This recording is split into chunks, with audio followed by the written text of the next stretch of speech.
গর্ভের সন্তান ছেলে নাকি মেয়ে সেটি প্রকাশ না করতে চিকিৎসক সহ সংশ্লিষ্টদের নির্দেশ দিয়েছে স্বাস্থ্য অধিদপ্তর। এ নিয়ে নতুন নীতিমালা করে হাইকোর্টে জমা দিয়েছে তারা। জানায় হাসপাতাল ও ডায়াগনস্টিক সেন্টার সহ এটি মানতে হবে সবাইকে। গর্ভের সন্তান ছেলে নাকি মেয়ে তা জানতে চাওয়ার বেশ ভালো প্রবণতা থাকে দম্পতিদের। তবে জানতে চাওয়ার প্রবণতায় পিছিয়ে থাকেন না আত্মীয় স্বজনরাও।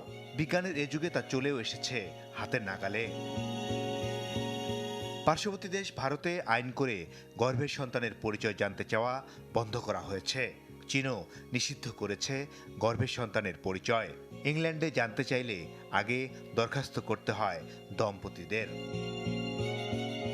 গর্ভবতী নারী ও অনাগত সন্তানের সুরক্ষা নিশ্চিত করতে মায়ের পেটে থাকা শিশুর লিঙ্গ পরিচয় প্রকাশ বন্ধ চেয়ে একটি রিট করা হয় 2020 সালে।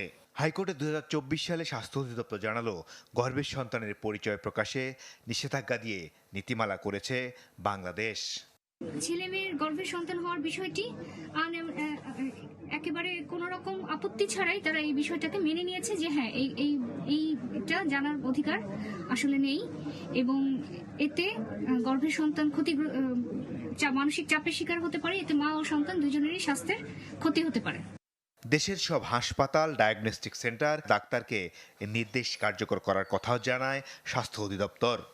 এটা বাস্তবায়ন হলে যেটা হবে সেটা হচ্ছে আমাদের পার্শ্ববর্তী দেশগুলোতে যেমন গর্ভের সন্তান ছেলে না মেয়ে তা ভূমিষ্ঠ হওয়ার আগে জানতে পারে না, তেমনি আমাদের দেশে এই বিষয়টা জানানো বন্ধ হয়ে যাবে যে মাতৃগর্ভের সন্তান ছেলে নাকি মেয়ে, এই জেন্ডারটা জানানো বন্ধ হয়ে যাবে, এবং যার ফলে আমরা আশা করি একটা সুস্থ সন্তান পাবো। এবং অনেক সময় আমরা দেখি গর্ভের সন্তান মেয়ে থাকলে বিভিন্ন ধরনের নির্যাতনের শিকার হয়, সেগুলো থেকে মা ও শিশু রক্ষা পাবে।